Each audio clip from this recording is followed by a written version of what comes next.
ملت سونا راجے ملت وسلم على رسوله الكريم أما بعد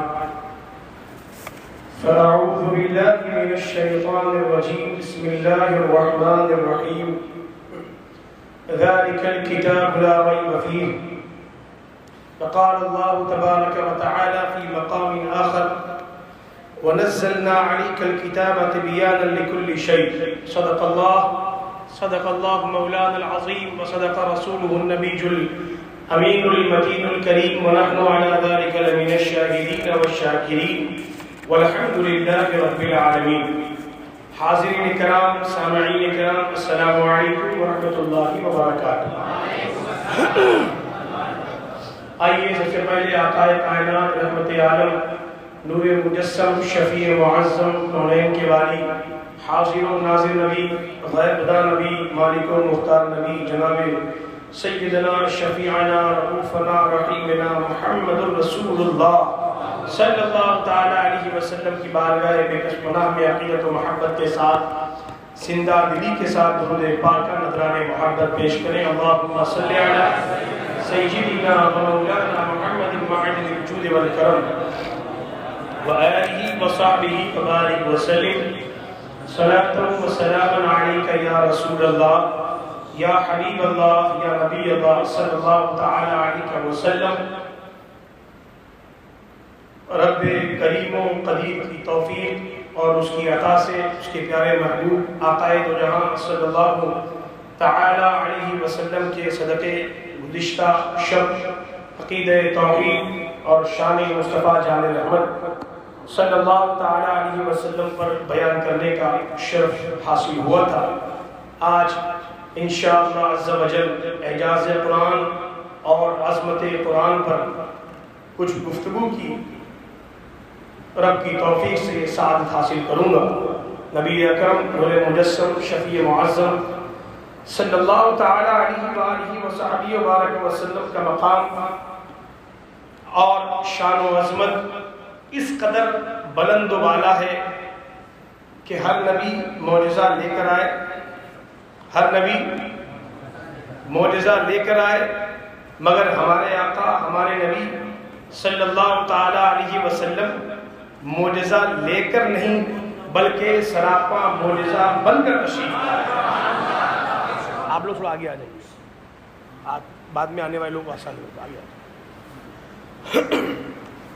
اس لیے نبی رحمت صلی اللہ تعالی علیہ وسلم کو جامع المعجزات اور جامع الصفات کہا جاتا ہے.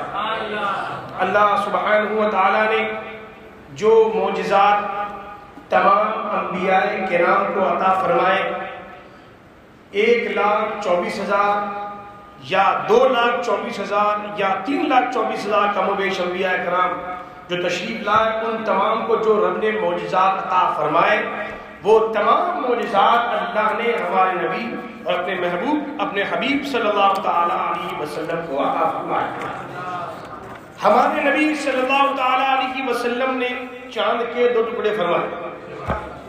کتنے ٹکڑے کیے؟ 2 ٹکڑے فرمائے. یہ نبی کا معجزہ ہے، مگر شایان شان نہیں، مگر شایان شان نہیں. سورج کو پھیرنا یہ معجزہ ہے، مگر ہمارے نبی کی شایان شان نہیں. انگلیوں سے چشمے جاری کر دینا معجزہ ہے، مگر ہمارے نبی کے شایان شان نہیں.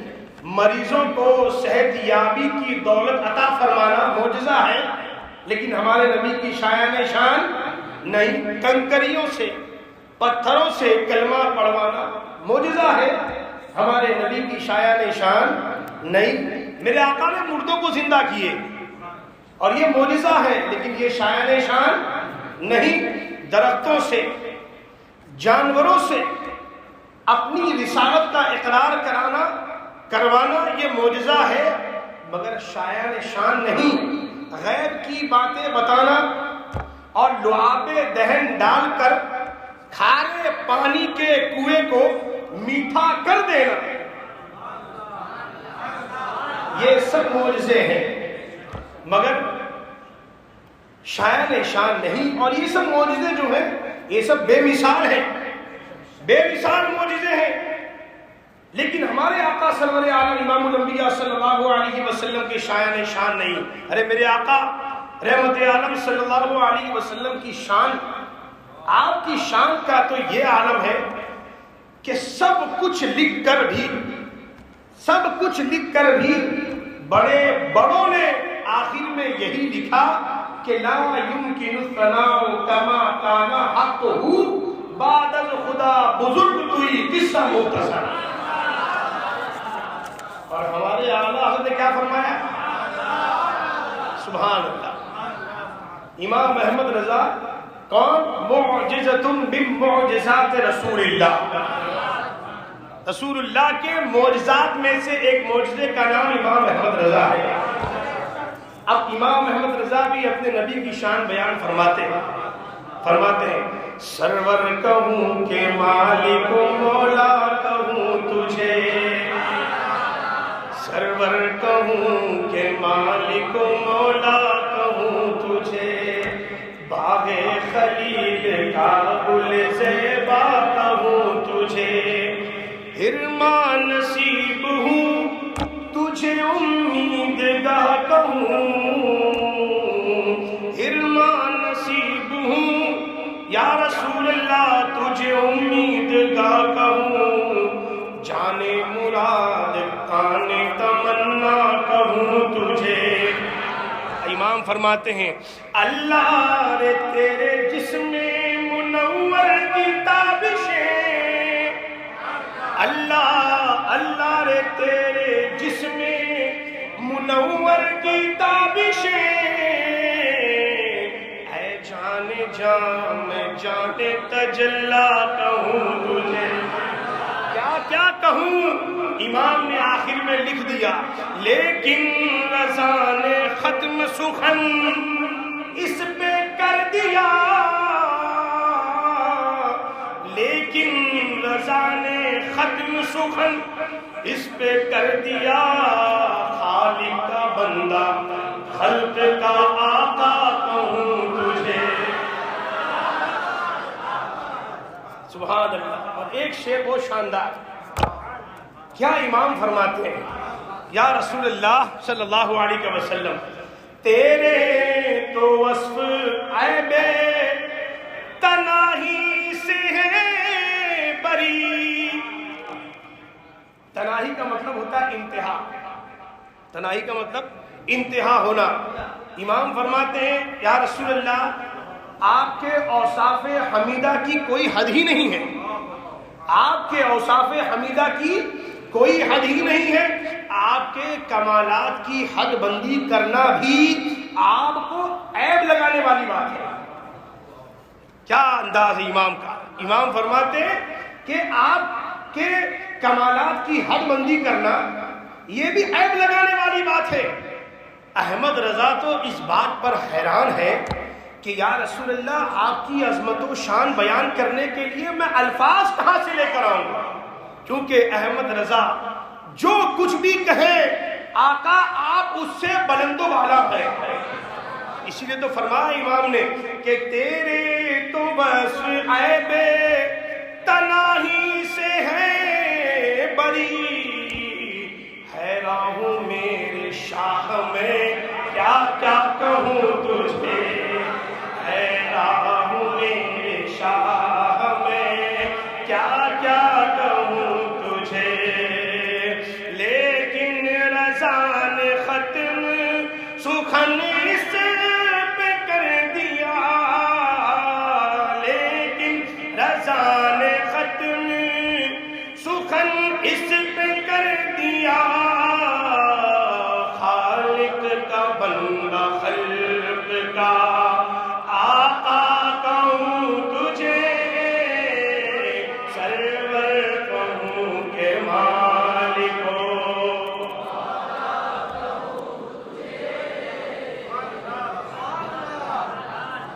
یہ سارے معجزے ہیں، سارے معجزات جن میں سے میں کچھ کا میں نے ذکر کیا، مگر یہ شایان شان تو نہیں، لیکن پھر وہ کون سا معجزہ ہے جو ہمارے نبی کی شایان شان ہے؟ کون سا معجزہ ہے؟ تو وہ کون سا معجزہ ہے جو ہمارے نبی کی شان کے لائق ہے، شایان شان ہے؟ تو نبی اکرم صلی اللہ علیہ وسلم کے صرف 2 معجزے ایسے ہیں جو آپ کی شایان شان ہیں۔ ایک معجزہ کیا ہے؟ یاد رکھیے گا، 2 معجزے ایسے ہیں جو ہمارے نبی کے شایان شان ہیں کہ جو کسی اور نبی کو نہیں ملے۔ 2 معجزے، پہلا معجزہ ہے اللہ سبحانہ و تعالیٰ کی ذات کا دیدار کرنا، سبحان اللہ، ایک معجزہ دیدار باری تعالیٰ، اور دوسرا معجزہ قرآن کریم، دوسرا معجزہ قرآن کریم۔ یہ 2 معجزے ایسے ہیں جو آپ کی شان یکتائی اور شان بے مثالی کے واضح ثبوت ہیں۔ قرآن کریم جو سر چشمے ہدایت اور رحمت ہے، جس طرح میرے آقا صلی اللہ علیہ وسلم کی ذات بے مثل و بے مثال ہے، اسی طرح نبی پاک علیہ السلام پر نازل ہونے والی کتاب یعنی قرآن کریم بھی بے مثل و بے مثال ہے۔ اس کی حقانیت و صداقت پر کسی قسم کے شک کی کوئی گنجائش ہی نہیں، بلکہ یوں کہیں کہ شک کی جگہ ہی نہیں۔ خود قرآن کریم اعلان فرماتا ہے ذالک الکتاب لا ریب فیہ۔ امام نے ترجمہ کیا فرمایا؟ کہ سبحان اللہ، اعلیٰ حضرت کا ترجمہ، اس کا نام کیا ہے؟ کنز الایمان۔ کیا نام ہے؟ کنز الایمان، یعنی ایمان کا خزانہ۔ اس لیے جہاں قرآن پڑھے تو روزانہ 2 آیت 3 آیت آدھا رکوع کم سے کم ترجمہ ساتھ میں پڑھنے کی بھی عادت بنائے۔ یہ ترجمے کی خاصیت، سب سے بڑی خاصیت یہ ہے کہ بہت سی خصوصیات ہیں اعلیٰ حضرت کے ترجمے کی، لیکن ایک خصوصیت سب سے عظیم یہ ہے کہ اس ترجمے قرآن کے پڑھنے سے عشق رسول حاصل ہوتا ہے۔ اب میرے امام نے ذالک الکتاب لا ریب فیہ، اس کا ترجمہ کیا فرمایا کہ وہ بلند رتبہ کتاب، ذالک الکتاب، وہ بلند رتبہ کتاب، لا ریب فیہ، کہ اس میں شک کی جگہ نہیں۔ کیا فرمایا؟ شک کی، آواز سے، شک کی، یعنی قرآن اس میں شک کی جگہ نہیں۔ اب یہاں ایک بات سنتے چلیں اور دیکھیں کہ اعلیٰ حضرت کا لکھا ہوا ایک ایک لفظ کس قدر جامع ہوتا ہے۔ ترجمہ کرنے والے اور بھی مترجمین ہیں، اور بھی بہت سے لوگوں نے قرآن کا ترجمہ کیا۔ اس میں کیا کیا انہوں نے ترجمہ اکثر نے کیا کہ اس میں شک کی گنجائش نہیں۔ کیا ترجمہ کیا؟ ذالک الکتاب لا ریب فیہ کا ترجمہ کیا کیا لوگوں نے کہ اس میں شک کی، اس میں شک کی گنجائش نہیں۔ لیکن اعلیٰ حضرت ترجمہ فرمایا کہ یہ وہ بلند رتبہ کتاب ہے جس میں شک کی جگہ ہے، شک کی، سبحان اللہ۔ کیوں؟ وہ اس لیے کہ جہاں جگہ ہوتی ہے گنجائش وہی نکالی جاتی ہے، جہاں جگہ ہوتی ہے گنجائش وہی ہوتی ہے اور گنجائش وہی نکالی جاتی ہے، لیکن جہاں جگہ ہی نہ ہو تو وہاں گنجائش کیسی؟ امام نے شک کا دروازہ ہی بند کر دیا کہ یہ وہ کتاب ہے بلند رتبہ جس میں شک کی جگہ ہی نہیں۔ سبحان اللہ، سبحان اللہ۔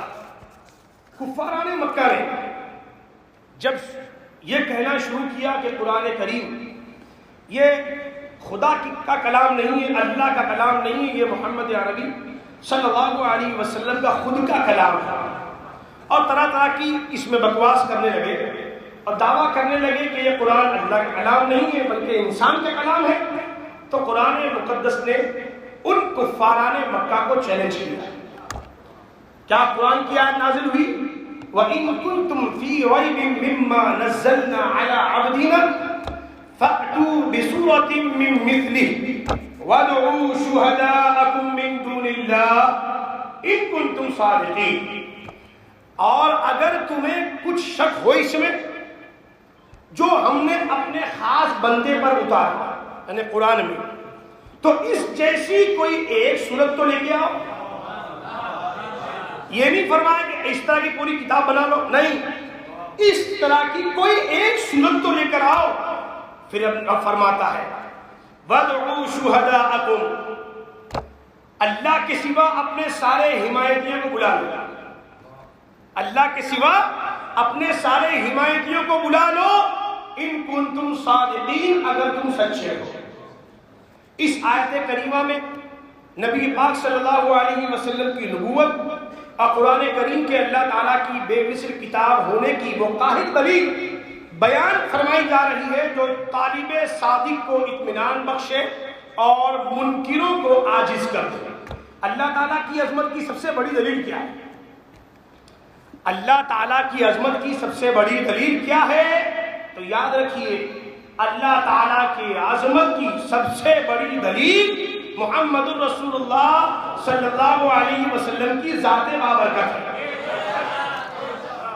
اور ہمارے آقا سرور عالم صلی اللہ علیہ وسلم کی عظمت کی سب سے بڑی دلیل کیا ہے؟ تو ہمارے آقا سرور عالم صلی اللہ علیہ وسلم کی عظمت کی سب سے بڑی دلیل قرآن کریم ہے۔ رب تبارک و تعالیٰ نے کیا فرمایا؟ وَإِن كُنتُمْ فِي رَيْبٍ مِّمَّا نَزَّلْنَا عَلَىٰ عَبْدِنَا، اور اگر تمہیں کچھ شک ہو اس میں جو ہم نے اپنے خاص بندے پر اتارا، فَأْتُوا بِسُورَةٍ مِّن مِّثْلِهِ، تو تم اس جیسی ایک صورت تو لاؤ۔ قرآن کے بے مثل ہونے پر کھلے الفاظ میں ایک واضح دلیل، اور اپنی فصاحت و بلاغت پر ناز کرنے والے وہ کفاران عرب، ان کو چیلنج ہے کہ اگر تم قرآن کو اللہ تعالیٰ کی کتاب نہیں بلکہ انسان کی تصنیف، انسان کی لکھی ہوئی کتاب سمجھتے ہو، تو چونکہ تم بھی انسان ہو تو لہٰذا اس جیسی کوئی ایک صورت بنا کر لے آؤ جو فصاحت و بلاغت، حسن ترتیب، غیب کی خبریں دینے اور دیگر امور میں قرآن کی طرح ہے۔ اور اگر ایسی کوئی صورت بلکہ آیت تک نہ بنا سکو تو سمجھ لو کہ یہ قرآن نبی کا کلام نہیں بلکہ خدا کا کلام ہے، انسان کا کلام نہیں بلکہ رب ذوالجلال کا کلام ہے۔ یہ چیلنج صرف ان کافروں کے لیے ہی نہیں بلکہ قیامت تک کے انسانوں کے لیے ہے۔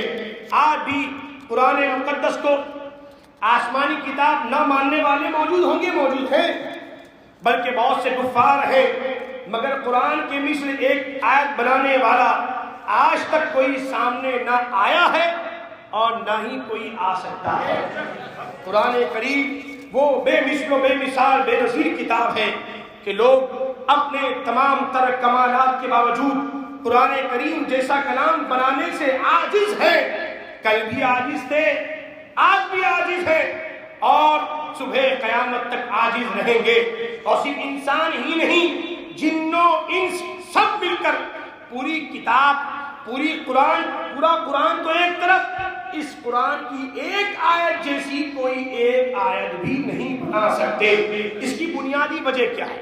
اس کی بنیادی وجہ یہ ہے کہ اللہ تبارک و تعالیٰ کا کلام قرآن کریم ہے۔ اب مخلوق میں کسی کے پاس اتنی طاقت نہیں کہ وہ اللہ کے کلام کی طرح کوئی کلام بنا سکے، اور یہی وجہ ہے کہ صدیاں گزر گئیں، سال گزر گئے، آج تک کوئی بھی قرآن مجید کے دیے ہوئے اس چیلنج کا جواب نہیں دے سکا اور نہ ہی کوئی دے سکتا ہے۔ قرآن پاک کے بے مثل ہونے کی بہت سی وجوہات ہیں جنہیں علماء کرام نے، مفسرین نے اپنی کتابوں میں بڑے شرح و بسط کے ساتھ بیان بھی کیا ہے۔ چند وجوہات آپ بھی سماعت کرتے چلیں۔ پہلی وجہ، قرآن کریم کے بے مثل ہونے کی پہلی وجہ کیا ہے؟ فصاحت و بلاغت، یعنی عرب کے لوگ فصاحت و بلاغت کے میدان کے شہسوار تھے، ایک سے بڑھ کر ایک فصیح اور بلیغ، دنیا میں ہر طرف ان کی فصاحت و بلاغت کا ڈنکا بجتا تھا، اور لوگ فصاحت و بلاغت میں ان کا مقابلہ کرنے کی طاقت نہیں رکھتے تھے، اور وہ عرب ایسے تھے کہ اپنے آگے سب کو گنگا سمجھتے تھے۔ وہ سمجھتے تھے کہ زبان ہمارے پاس ہے، کلام ہمارے پاس ہے، بقیہ سب گونگے ہیں۔ ان اہل عرب کو فصاحت و بلاغت کے میدان میں اگر کسی نے عاجز کیا ہے تو وہ کلام قرآن مجید ہے، اور صاحب قرآن محمد رسول اللہ کی ذات ہے صلی اللہ تعالی علیہ وسلم۔ اس مقدس کتاب کی فصاحت و بلاغت نے اہل عرب کی عقلوں کو حیران کر دیا اور اپنی مثل لانے سے ان کو عاجز کر دیا۔ اور کلام اللہ کی فصاحت و بلاغت کے بعد میرے آقا کی فصاحت و بلاغت، سبحان اللہ، میرے آقا کی فصاحت و بلاغت کا کیا کہنا۔ امام فرماتے ہیں، اعلیٰ فرماتے ہیں، میں نثار تیرے کلام پر، میں نثار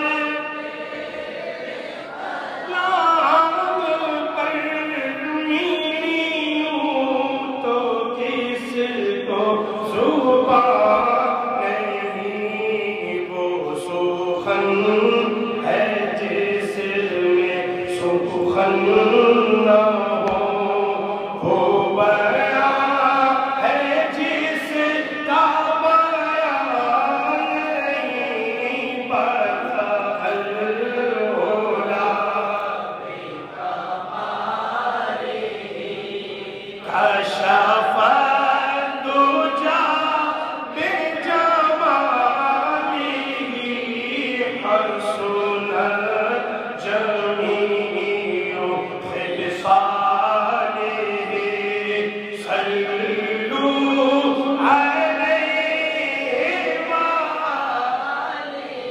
صلوا عليه صلی اللہ علیہ وسلم، صلاۃ و سلام علیک یا رسول اللہ علیہ السلام۔ یہ پہلی وجہ، یعنی دوسری وجہ تلاوت قرآن کی تاثیر، یعنی قرآن مجید کے بے مثل ہونے کی ایک دلیل یہ بھی ہے کہ اسے پڑھنے والا اور سننے والا کبھی سیر نہیں ہوتا، کبھی اس کا من نہیں بھرتا ہے کہ بہت پڑھ لیا اب ایک دو سال کے بعد ہی آرام سے پڑھیں گے، نہیں، جو سچے دل سے پڑھنے والا ہوگا وہ اس کے پڑھنے سے اور سننے سے سیر نہیں ہوتا اور نہ ہی اس سے اکتاتا ہے، بلکہ وہ اس کی جتنی زیادہ تلاوت کرتا ہے اتنی ہی زیادہ شیرینی اور لذت پاتا ہے، اور بار بار اس کی تلاوت کرنے سے اس کلام کی محبت دل میں راسخ ہوتی جاتی ہے۔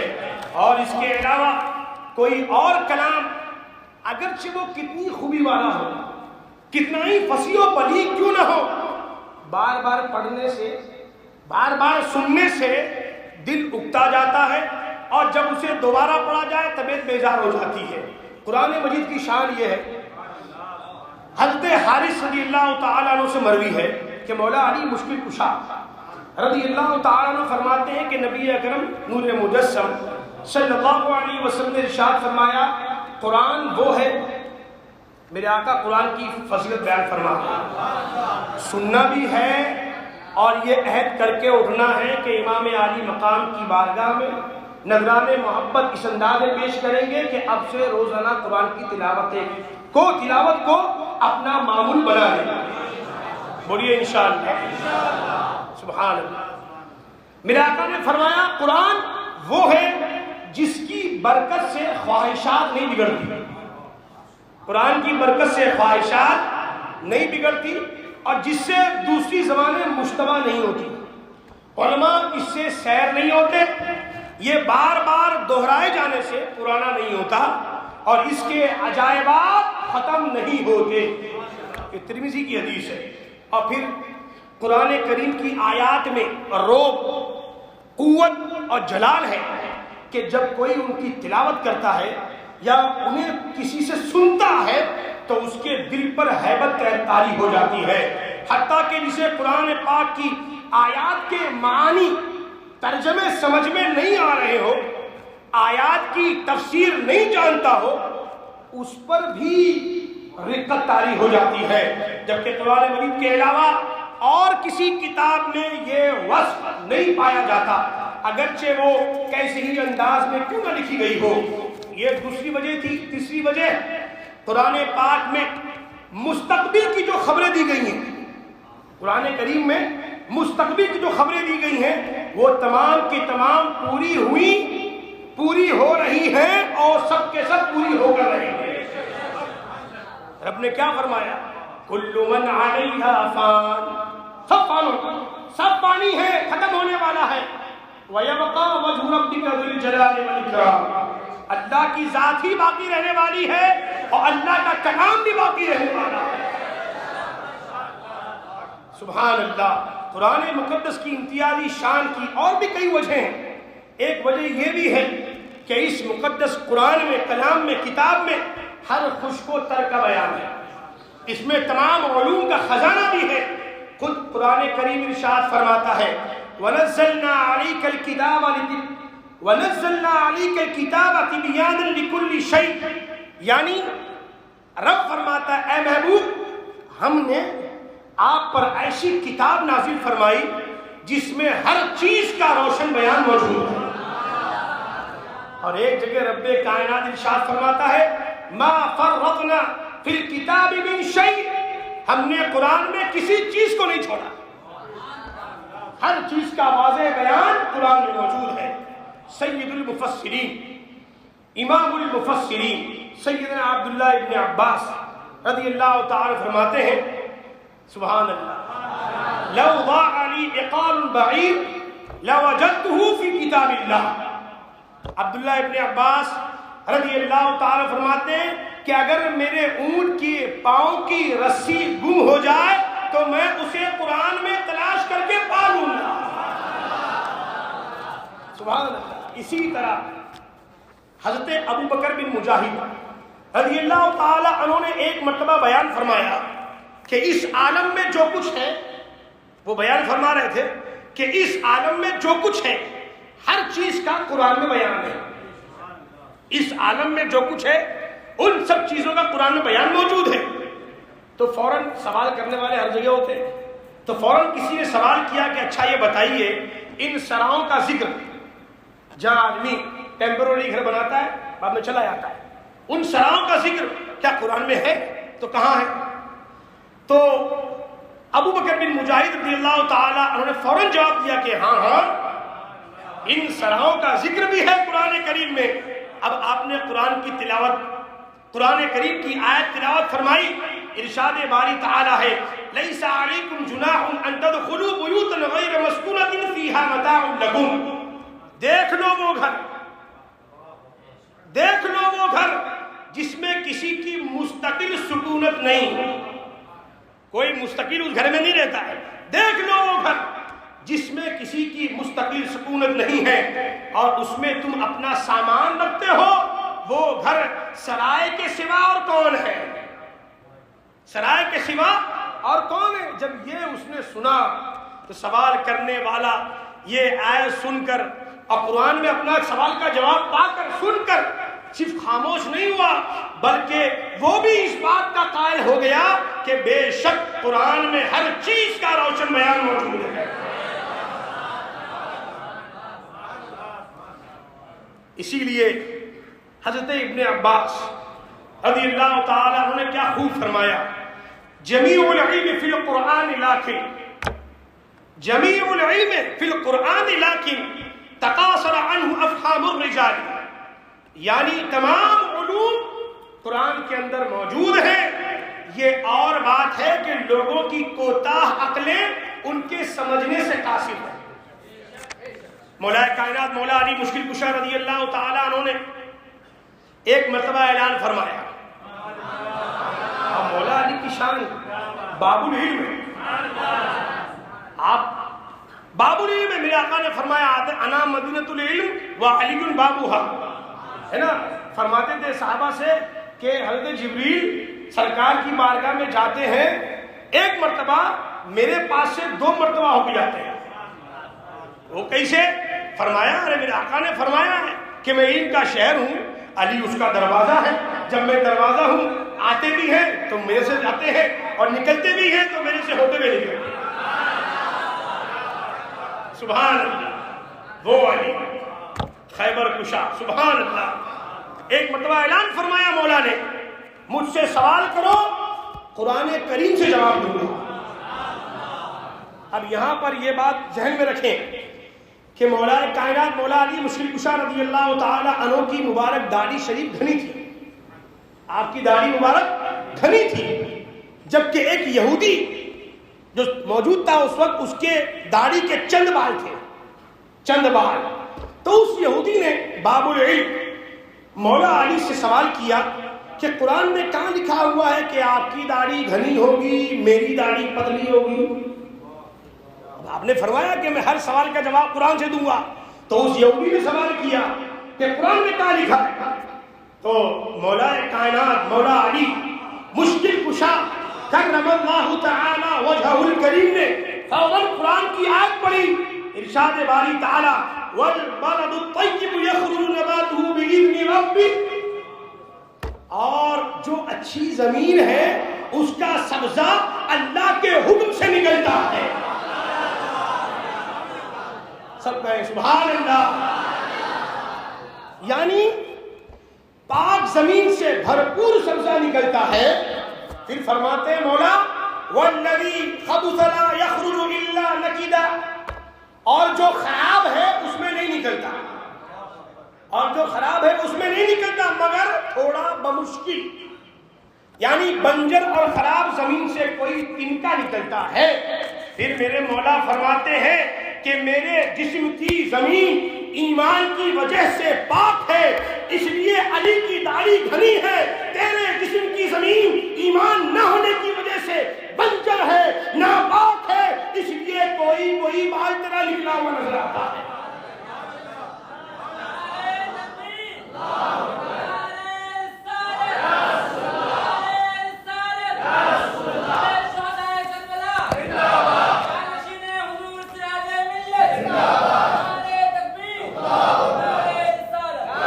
امام فرماتے ہیں، اعلیٰ فرماتے ہیں ان پر کتاب اتری بیانا لکل شیء، ان پر کتاب اتری بیانا لکل شیء، تفصیل جس میں ما عبر و ما خبر کی ہے. ما خبر کا مطلب کیا؟ جو ہو چکا، اور ما خبر کا مطلب جو ہوگا.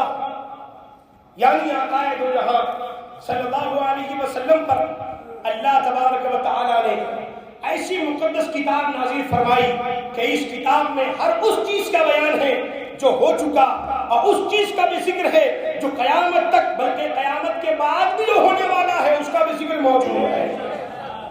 اب اس مقام پر پہنچ کر ایک بات اور ملاحظہ فرمائیں کہ قرآن کریم جو یقیناً نسخہ شفا ہے، یہ قرآن ہی ہے جو حق و صداقت کا مینار نور ہے.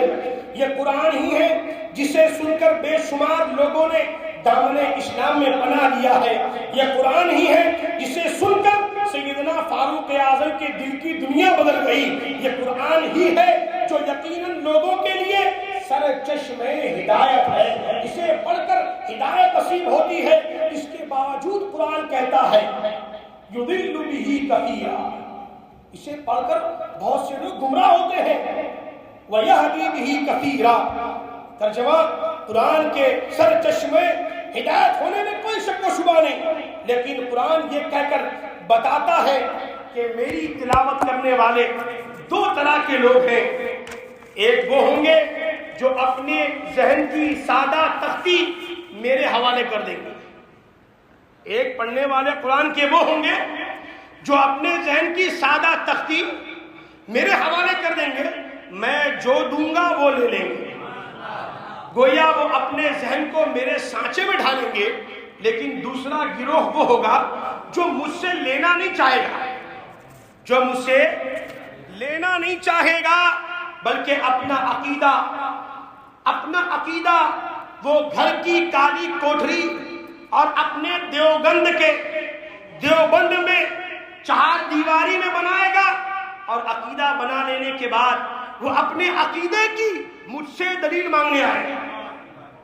اب دیکھیے مثلا ان وہابیوں نے یہ عقیدہ بنا لیا کہ ان لوگوں کو مت پکارو، یہ سنتے نہیں، بولتے نہیں، چلتے پھرتے نہیں، خود اپنے کام کرتے نہیں، اپنے کام آتے نہیں، ہمارے کام کیسے آئیں گے؟ یعنی اولیاء کرام کی جماعت، انبیاء کرام کی جماعت ہم کو پکارتے ہیں یا علی المدد، بے شک ہم پکارتے ہیں یا رسول اللہ انظر حالنا، یا غوث المدد، یا غریب نواز المدد ہم پکارتے ہیں، ہمارے پاس دلیل بھی موجود ہے الحمدللہ۔ ان لوگوں نے یہ عقیدہ بنایا، کسی کو پکارنا نہیں چاہیے۔ عقیدہ بنانے کے بعد قرآن کے پاس آیا، اس نے جیسے ہی ترجمہ دیکھا، ایک آیت پڑھی، اس کا ترجمہ دیکھا، اب بڑا اترایا، واہ واہ، مجھے قرآن سے اپنے عقیدے کی دلیل مل گئی کہ قبروں پر نہیں جانا چاہیے، اجمیر شریف، بہرائچ شریف، بریلی شریف، کلیر شریف نہیں جانا چاہیے۔ بس یہی وہ طبقہ ہے جو گمراہ ہوا، جس نے قرآن کو اس کی شان نزول اور اس کے منشا و مراد کے خلاف استعمال کیا۔ یعنی آیت کا نزول کس بارے میں ہوا؟ بتوں کے بارے میں ہوا۔ کس بارے میں ہوا؟ اس وقت کفاران مکہ بتوں کو پوجتے تھے، ان کی پوجا پاٹ کرتے تھے، ان کے بارے میں ہوا۔ لیکن یہ وہابی ثابت کیا کر رہا ہے کہ اللہ کے ولیوں اور بزرگان دین کے بارے میں یہ آیت نازل ہوئی۔ معاذ اللہ، سب بولیے معاذ اللہ رب العالمین۔ اب قرآن کریم کی وہ آیت کا حصہ کون سا ہے؟ لیس لہم من دونہ، رب کیا فرماتا ہے؟ لیس لہم من دونہ ولی ولا شفیع، اس کے سوا نہ کوئی ان کا حمایتی ہے، نہ کوئی ان کا شفیع یعنی سفارش کرنے والا۔ اس آیت کریمہ میں کفار و مشرکین کے جھوٹے معبودوں کے بارے میں ان کی طرف اشارہ ہوا اور کہا گیا کہ تم جن کو پوج رہے ہو، اپنے ہاتھ سے بنا کر ان کی پوجا کر رہے ہو، ان کی پرستش کرتے ہو، یہ نہ تمہاری مدد کریں گے اور نہ ہی بروز حشر تمہاری سفارش کریں گے۔ لیکن اب دیکھیے یہ آیت نازل ہوئی بتوں کے بارے میں، اب اسی آیت کو سنی کو سناتا ہے وہابی، کالج میں پڑھنے والے، یونیورسٹیز میں پڑھنے والے، اسکولوں میں پڑھنے والے اور علماء سے دور رہنے والے۔ سب سے بڑی بات، علماء سے جو دور بچہ رہے گا، جو رہے گا وہ گمراہی کے کھڈے میں گرے گا۔ اب وہ جب ان کے ہاتھ میں پھنستے ہیں اور جب وہ لڑکے ان آیتوں کو سنتے ہیں تو بولتے ہیں ہاں بات تو صحیح ہے، اور معاذ اللہ جہاں صحیح بولا وہاں وہ راہ حق سے ہٹتا ہوا نظر آتا ہے۔ اب یہ وہابی اپنی بے دینی کی وجہ سے اس بتوں والی آیت کو، جن بتوں کے بارے میں جو آیت کا نزول ہوا ہے، ان کو اولیاء کرام پر چسپا کرتے کرتے خود تو گمراہ ہوئے ہی دوسروں کو بھی گمراہ کرتے ہیں۔ ان کا کہنا اللہ کے علاوہ کوئی مددگار نہیں، ان کا یہ عقیدہ باطل ہے۔ ان کا یہ عقیدہ وہ اس لیے کہ اہل ایمان کے لیے اللہ کے مقدس ولیوں کے لیے ولایت بھی ثابت ہے اور شفاعت بھی ثابت ہے۔ اس عنوان کے تحت انشاءاللہ کسی موقع پر تفصیل گفتگو ہوگی۔ آج بس اتنی بات آپ اپنے ذہن میں رکھیں کہ اللہ کی عطا سے، جیسے میں نے کل بیان کیا تھا، اللہ کی عطا سے، اللہ کے اذن سے اس کے خاص بندے بھی مدد کرتے ہیں، شفاعت کریں گے، یہی توحید ہے اور یہی ایمان ہے۔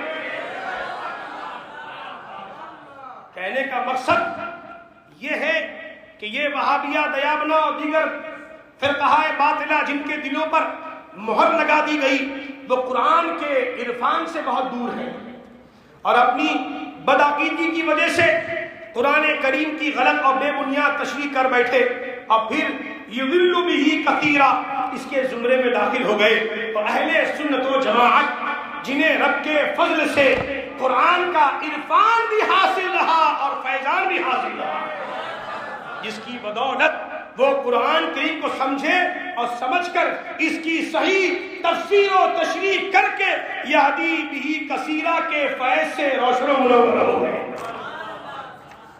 ایک نقطہ اور ملاحظہ کرے، کسی بھی کتاب کو دیکھنے اور مطالعہ کرنے کے لیے، کسی بھی کتاب کو پڑھنے کے لیے دو روشنی کی ضرورت پڑتی ہے، ایک تو آنکھ کی روشنی، دوسری سورج کی روشنی۔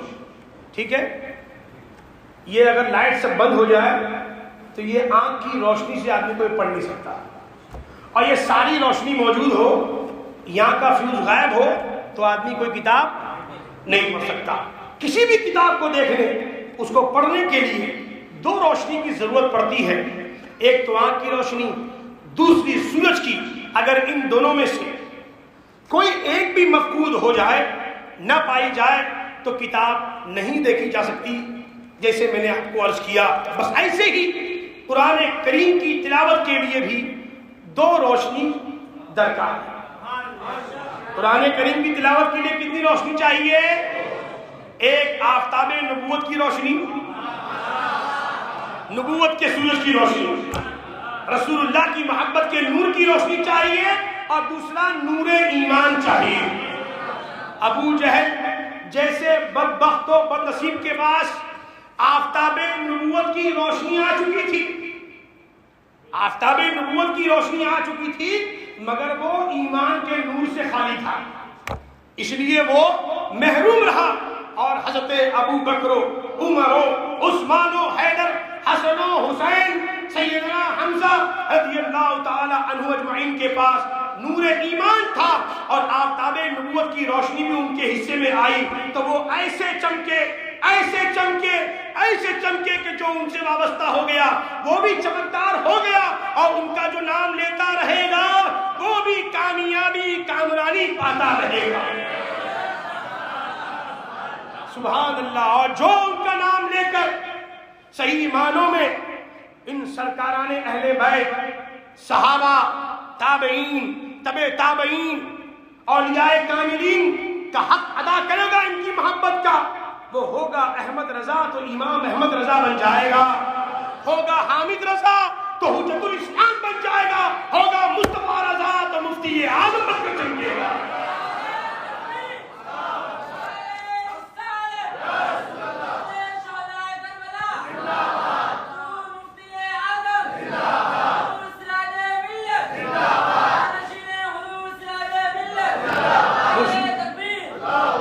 مرشد کریم حضور سراج ملت علیہ رحمت فرمایا کرتے تھے کہ قرآن پاک سر چشمے ہدایت بھی ہے اور رحمت بھی ہے، لیکن یہ بات ہر کسی کے سمجھ میں نہیں آئے گی، یہ وہی سمجھ سکتا ہے جو اپنے آنکھوں میں بریلی کا سرما لگا کر پڑے گا۔ وہ بریلی کا سرما وہ کسی دکان میں نہیں ملتا ہے، وہ سرما امام احمد رضا کی مزار کی خاک میں ملتا ہے کہ اسے لگانے سے دل میں عشق رسول کی دنیا آباد ہو جاتی ہے۔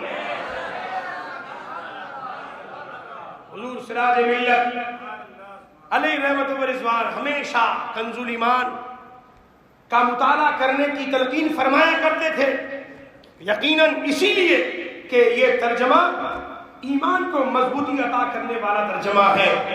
ترجمہ وہ کیا قرآن کا کنز الایمان، ترجمہ وہ کیا قرآن کا کنز الایمان، حشر تک جاری یہ فیضان رہے گا تیرا۔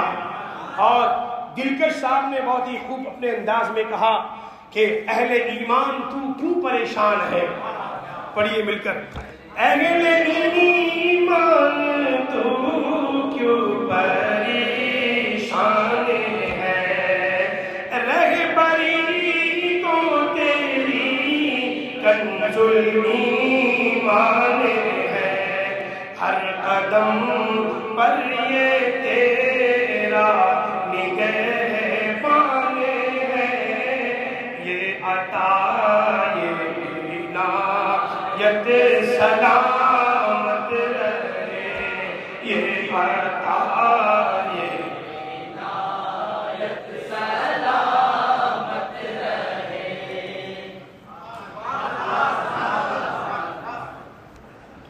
رب کریم نے قرآن مقدس کی تلاوت میں وہ تاثیر رکھی ہے۔ آپ وہاں بیٹھ جاؤ بھائی، اس کا کام تھوڑی ہے۔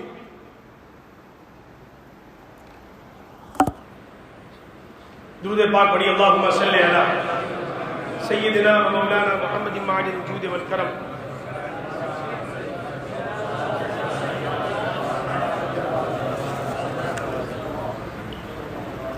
وآلہ وصحبہ وبارک وسلم، صلاۃ و سلام علیک یا رسول اللہ علیہ السلام۔ میرے رب نے اپنے مقدس کلام میں اس کی تلاوت میں وہ تاثیر رکھی ہے کہ جسے لفظوں میں بیان نہیں کیا جا سکتا۔ قرآن کریم کی تلاوت میں ایسا سرور، ایسا لطف موجود ہے جسے ایک صحیح قاری محسوس کرتا ہے۔ ایک واقعہ سماعت کرتے چلے. اس سے پہلے میں نے شب قدر کے موقع پر اسے بیان کیا تھا, میں پھر اسے بیان کرتا ہوں.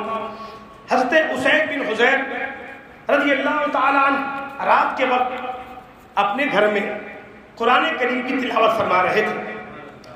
آپ نے سورہ بقرہ کی تلاوت کی. آپ کا گھوڑا قریب بندھا ہوا تھا. اچانک گھوڑے نے کانپنا شروع کر دیا. حضرت اسید بن حضیر رضی اللہ تعالی عنہ نے گھوڑے کی جب کپکپاہٹ دیکھی تو آپ نے تلاوت چھوڑ دی. جب آپ خاموش ہو گئے تو گھوڑے کا کانپنا بند ہو گیا. آپ نے پھر تلاوت شروع کی. اس گھوڑے نے پھر تھر تھرانا شروع کیا. جب آپ خاموش ہو گئے تو گھوڑا بھی ساکن ہو گیا. پھر آپ نے پڑھا تو پھر گھوڑے نے کانپنا شروع کر دیا. تو حضرت سیدنا اسید بن حضیر رضی اللہ تعالی عنہ کا بیٹا یحییٰ, جن کی چارپائی گھوڑے کے بالکل قریب تھی, تو انہوں نے محسوس کیا کہ تھر تھراتا ہوا گھوڑا کہیں بیٹے کی چارپائی پر چڑھ نہ جائے. تو انہوں نے پڑھنا بند کر دیا. جس وقت آپ نے پڑھنا بند کیا, پڑھنا چھوڑا, اس کے بعد آپ نے آسمان کی طرف نظر اٹھا کر دیکھی. آپ کو ایک چھتری سی نظر آئی. اس چھتری کے اندر ایسا تھا جیسا کہ بہت سے اس میں چراغ روشن ہیں. عجیب منظر انہوں نے دیکھا جو اس سے پہلے انہوں نے کبھی نہیں دیکھا. وہ منظر سارا کا سارا کچھ ہی دیر کے بعد غائب ہو گیا. جس وقت صبح ہوئی تو صحابی رسول سیدنا اسید رضی اللہ تعالی عنہ رسول کائنات صلی اللہ علیہ وسلم کی بارگاہ میں تشریف لائے. جا کر عرض کیا کہ یا رسول اللہ صلی اللہ علیہ وسلم, آج میرے گھر پر عجیب منظر تھا. میں نے قرآن پڑھا تو میرا گھوڑا کانپا. جب میں تلاوت پڑھنا بند کیا, موقوف کیا, تو اس کی کپکپاہٹ بھی ختم ہو جاتی تھی. پھر میں جب پڑھتا کانپنا شروع کر دیتا. اتنے میں نے اوپر دیکھا تو مجھے سایہ نظر آیا, اس میں چراغ نظر آئے. پھر وہ سایہ میری آنکھوں سے کچھ دیر کے بعد غائب ہو گیا. جب میں باہر نکلا تو کوئی مجھے چیز نظر نہیں آتی. یا رسول اللہ یہ بتائیں کہ یہ معاملہ کیا ہے. یعنی ان کا بھی یہ عقیدہ ہے, ان کا بھی یہ عقیدہ ہے جس عقیدے کی ترجمانی 1400 سال کے بعد بریلی میں امام احمد رضا نے فرمائی کہ میرے آقا جو ہو چکا اس کو بھی جانتے ہیں اور جو ہونے والا ہے اس کو بھی جانتے ہیں. دو شعر مل کر پڑھیں. جو ہو چکا ہے جو ہوگا حضور جانتے ہیں. جو ہو چکا ہے جو ہوگا حضور جانتے ہیں.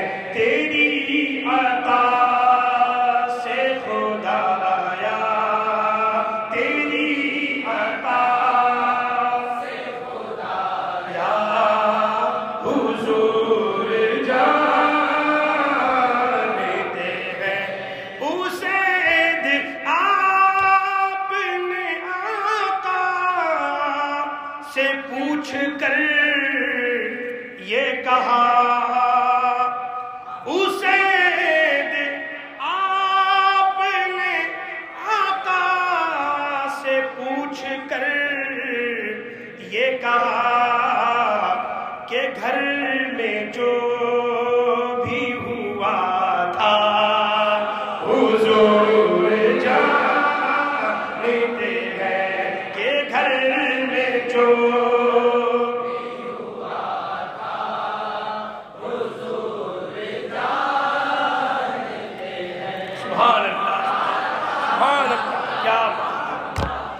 صحابہ کرام کا یقین کتنا پختہ اور ایمان کتنا مضبوط تھا کہ ان کو پتا تھا کہ میرے گھر میں میرے ہوتے ہوئے جو مجھے نظر آیا مجھے اس کی حقیقت کا پتہ نہیں ہے, لیکن رسول اللہ صلی اللہ علیہ وسلم کو اپنے گھر میں ہوتے ہوئے بھی یہ پتا ہے کہ اسید نے اپنے گھر جو منظر دیکھا ہے اس کی حقیقت کیا ہے. جس وقت سیدنا اسید بن حضیر رضی اللہ تعالی عنہ نے رسول اللہ صلی اللہ علیہ وسلم سے یہ سوال کیا تو ہمارے آقا نے فرمایا کہ اے اسید، وہ جو تم نے چھتری دیکھی تھی نورانی، وہ فرشتے تھے۔ کون تھے؟ فرشتے تھے جو تمہاری آواز سننے کے لیے قریب آئے تھے۔ اگر تم پڑھتے رہتے تو فرشتے صبح تک تمہارے گھر میں موجود رہتے، ان میں کوئی عیب نہیں ہوتا، کوئی نہیں چھپتا، لوگ ان کی زیارت بھی کرتے۔ سبحان اللہ سبحان اللہ۔ اس سے پتہ کیا چلا؟ اس سے پتہ چلا کہ قرآن مجید کی ایسی برکت ہے کہ جب صدق دل سے، ایمانی مزاج سے، عشق رسالت میں ڈوب کر اس کی تلاوت کی جائے، فرشتوں کا نزول ہوتا ہے، فرشتے سننے کو آتے ہیں۔ میرے آقا رحمت عالم صلی اللہ علیہ وسلم فرماتے ہیں وہ جو سایہ تھا اور اس میں جو چراغ تھے وہ کچھ اور نہیں بلکہ فرشتوں کے چہرے تھے۔ دیکھا ہے اسید بن حضیر رضی اللہ تعالیٰ عنہ نے، اب پتہ بتا رہے میرے آقا کہ وہ تم نے جو دیکھا تھا اسید، وہ فرشتے تھے، اور چمکدار جو روشن چیز تھی وہ ان کے چہرے تھے۔ اور رسول اللہ صلی اللہ علیہ وسلم نے یہ بات واضح فرما دی کہ قرآن مجید کو جس محبت و شوق کے ساتھ پڑھا جاتا ہے، خالق کائنات انسان کو اتنی ہی بلندی، اتنی ہی بڑی عظمت عطا فرماتا ہے۔ نظمی میاں کیا فرماتے ہیں؟ ہاں، نظمی میاں فرماتے ہیں سب سے سیدھا سب سے سچا ہے نظام اللہ کا، سب سے سیدھا سب سے سچا ہے نظام اللہ کا، ہم مسلمانوں کو کافی ہے کلام اللہ کا، ہم مسلمانوں کو کافی ہے کلام اللہ۔ فرماتے ہیں یا رسول اللہ کہنے سے جسے انکار ہو، یا رسول اللہ کہنے سے جسے انکار ہو، ثانی ابو جہل کیا سمجھے کلام اللہ کا۔ وہ اللہ کلام نہیں سمجھا ابو جہل، اس ابو جہل نے نبی کو نہیں سمجھا، تو آج کا یہ ابو جہلی وہابی دیوبندی جماعتی غیر مقلد یہ ہمارے آقا کی عظمت و عفت کو کیسے سمجھ سکتا ہے؟ سبحان اللہ۔ اسلام میں ایک اور سماعت فرماتے چلے کہ قرآن کریم اس نے کبھی پہلے سنا بھی نہیں، اس کا ترجمہ نہیں پتا، لیکن جب کوئی سناتا ہے تو کیسا اثر ہوتا ہے۔ واقعہ سنے کہ اسلام میں جو پہلی ہجرت ہوئی وہ حبشہ کی طرف ہوئی۔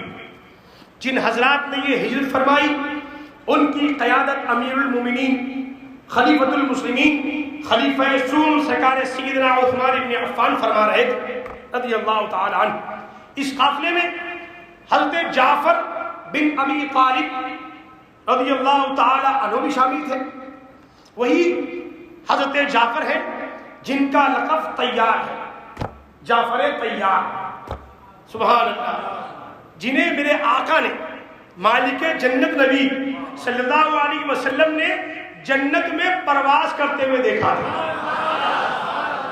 تو ان کا نام ہی ہو گیا جعفر طیار، سبحان اللہ۔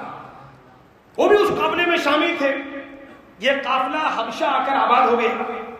اب کفار مکہ جو اپنی جگہ تھے وہ تو ان کو پتا چلا کہ یہ لوگ سکون سے وہاں موجود ہیں، تو ان کو شرارت سوچی۔ شیطان ہوتا ہے، نہ چین سے رہتا ہے، نہ چین سے کسی کو رہنے دینے کی کوشش کرتا ہے۔ اب کفار مکہ کو شرارت سوچی، انہوں نے ان مسلمانوں کو وہاں بھی چین سے بیٹھنے نہ دینے کا ایک تہیہ کر لیا۔ ان لوگوں نے کفاران مکہ نے اپنا ایک ڈیلیگیشن، ایک وفد حبشہ کے بادشاہ نجاشی کے دربار میں بھیجا کہ چند مسلمان تمہارے ملک میں آ گئے ہیں جو ملک میں فساد اور بد امنی پیدا کریں گے۔ بہتر یہ ہے کہ آپ ان مسلمانوں کو اپنے ملک سے نکال دیں، ورنہ آپ کے لیے پریشانی ہوگی. اس طرح اس نے کفار مکہ نے اپنے وفد کو بھیجا، ان لوگوں نے پیغام سنا. اس وقت کی بات سن کر حبشہ کے بادشاہ نجاشی نے مسلمانوں کو اپنے دربار میں طلب کیا، کہا سب مسلمانوں کو بلاؤ. اب سرکار کے غلام سبحان اللہ، صحابہ کرام سبحان اللہ، ایسی جماعت نہ آئی نہ کبھی آئے گی سبحان اللہ. اب طلب کیا، حقیقت حال دریافت کیا کہ مسئلہ اصل میں کیا ہے، وہ ان سے پوچھو. اس لیے کہ جو صحیح آدمی ہوتا ہے وہ دونوں طرف سنتا ہے. وہ حدیث کی روشنی بھی، حدیث میں بھی یہی آیا کہ کسی شخص کے لیے جھوٹا ہونے کے لیے کافی ہے کہ وہ کسی سنی سنائی بات کو سن کر اس پر یقین کرے. اس لیے کبھی بھی ایک طرفہ بات سن کر یقین نہیں کرنا، دونوں طرف کی بات سننا، یہ شرعی مزاج ہے. انہوں نے بلایا. اب جب سارے صحابہ آئے، مسلمان آ گئے دربار میں، اب سب تو بولیں گے نہیں، ایک آدمی کھڑا کو بیان کرے گا اور اپنے بارے میں بیان کرے گا. حضرت جعفر طیار رضی اللہ تعالیٰ عنہ کھڑے ہوئے اور شاہ نجاشی، شاہ حبشہ نجاشی کے سامنے اس کے دربار میں ایک جامع تقریر فرمائی. بادشاہ نجاشی جو ہے وہ تقریر سن کر کہا کہ مجھے وہ کتاب سنائی جو تمہارے نبی پر اتری، مجھے وہ کلام سناؤ جو تمہارے رسول پر نازل ہوئی اتری ہے. جعفر طیار رضی اللہ تعالی عنہ نے بھرے دربار میں سورہ مریم سنانا شروع کر دیا. ابھی چند ہی آیات پڑھی ہوں گی، بادشاہ رونے لگا. اللہ اکبر. شدت گریہ سے اس کی داڑھی آنسوؤں سے تر ہو گئی. کہنے لگا یہ تو وہی رسول ہیں جن کی خبر حضرت عیسیٰ علیہ السلام نے دی تھی. اللہ کا شکر ہے کہ مجھے یہ زمانہ نصیب ہوا. اور کہا اس بادشاہ نے کہ میں آپ کے رسول برحق پر ایمان لاتا ہوں. دیکھیے اشارے قرآن.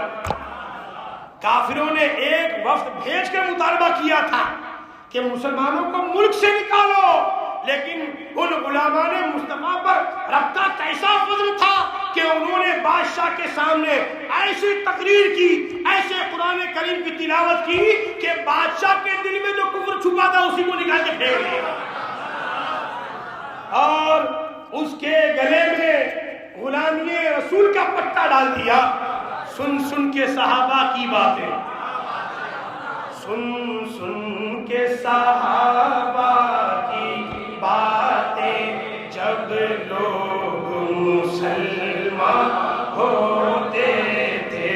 سن سن کے صحابہ کی باتیں، جب لوگ مسلمان ہوتے تھے.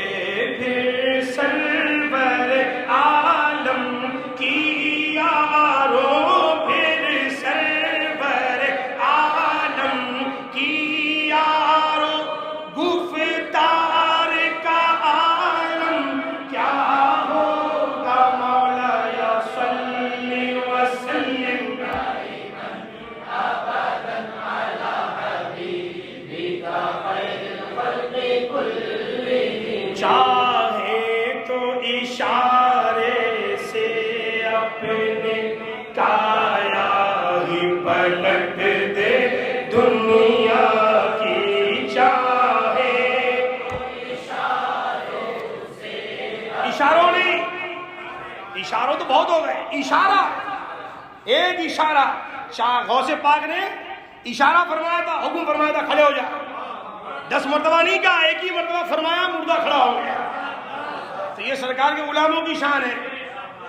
سن چاہے تو اشارے سے اپنے کایا ہی پلٹ دے دنیا کی.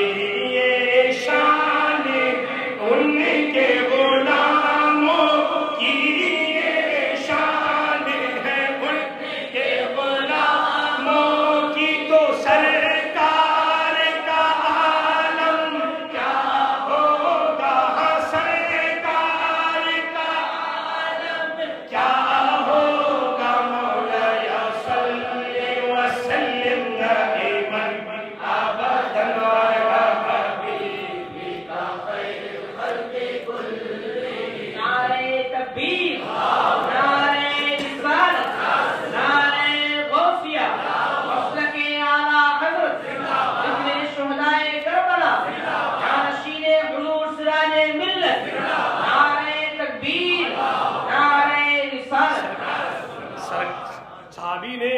پاک سنایا، دل میں اس پہ ہیبت طاری ہوئی، آنکھوں سے آنسو جاری ہوئے اور اس نے اعلان حق کر دیا، کلمہ پڑھ کر داخل اسلام بھی ہو گیا۔ قرآن کریم کیا فرماتا ہے؟ رب کریم کہ اس فرمان پر غور کیجئے، ارشاد باری تعالی ہے وَإِذَا سَمِعُوا مَا أُنزِلَ إِلَى الرَّسُولِ تَرَىٰ أَعْيُنَهُمْ تَفِيضُ مِنَ الدَّمْعِ مِمَّا عَرَفُوا مِنَ الْحَقِّ، اور جب سنتے ہیں جو ہم نے اپنے رسول پر اتارا تو دیکھے گا ان کی آنکھوں سے آنسو بہتے ہیں۔ اس لیے وہ آنسو کیوں بہے؟ اس لیے مِمَّا عَرَفُوا مِنَ الْحَقِّ، انہوں نے حق کو پہچان لیا، حق کو پہچانا، آنسو نے گواہی دی، زبان نے اقرار کر لیا۔ سبحان اللہ۔ رب تبارک و تعالی اپنے فضل و کرم سے اپنے بندوں کی رہنمائی کے لیے انبیاء کرام رسولان اعظام کو دنیا میں پروردگار مبعوث فرماتا رہا۔ ہمارے آقا صلی اللہ علیہ وسلم کو خاتم النبیین بنا کر مبعوث فرمایا، یعنی ہمارے نبی آخری نبی ہیں، آپ کے بعد کوئی نبی نہیں ہوگا۔ انبیاء کرام کی تشریف آوری کا سلسلہ ہمارے نبی پر ختم ہو گیا۔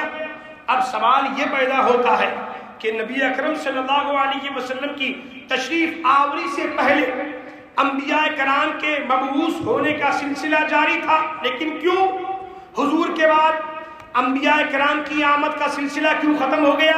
کیا وجہ ہے کہ اب حضور کے بعد دوسرا کوئی نبی نہیں آئے گا؟ تو یہ بات آپ اچھی طرح جانتے ہیں کہ نبی پاک علیہ الصلوۃ والسلام سے پہلے جب بھی دنیا میں ظلم و جبر پھیلا، جب بھی دنیا میں گناہ پھیلا، تو اللہ نے کسی پیغمبر کو مبعوث فرمایا، اللہ نے کسی نبی کو بھیجا، یہاں تک کہ میرے آقا رحمت عالم صلی اللہ علیہ وسلم آخری نبی بن کر تشریف لائے۔ اب آپ کے بعد کوئی دوسرا نبی نہیں آئے گا، خود میرے آقا نے فرمایا لا نبی بعدی، میرے بعد کوئی دوسرا نبی نہیں آئے گا۔ تو پھر سوال یہ پیدا ہوتا ہے کہ کیا برائیاں بد کرداریاں ختم ہو گئی؟ کیا اب کے حالات کسی پیغمبر کا مطالبہ نہیں کر رہے ہیں؟ اگر جواب ہاں میں ہے تو پھر کسی پیغمبر کی جلوہ گری کیوں نہیں ہوگی؟ کیوں رسول نہیں آئیں گے؟ تو اس کا اگر جواب چاہیے تو میرے آقا رحمت عالم صلی اللہ علیہ وسلم کی عظمت و شان اور آپ کی فضیلت کو دیکھیں، پیغمبر اعظم اور دوسرے نبیوں میں، دوسرے پیغمبروں میں فرق دیکھیں، قرآن کے اعجاز اور اس کی خاتمیت کو دیکھیں اور اس کا مطالعہ کریں کہ کیا قرآن ہر دور کے لیے کافی نہیں ہے؟ کیا قرآن ہر دور میں رہنمائی کے لیے کافی نہیں ہے؟ تب جواب دیا جا سکے گا۔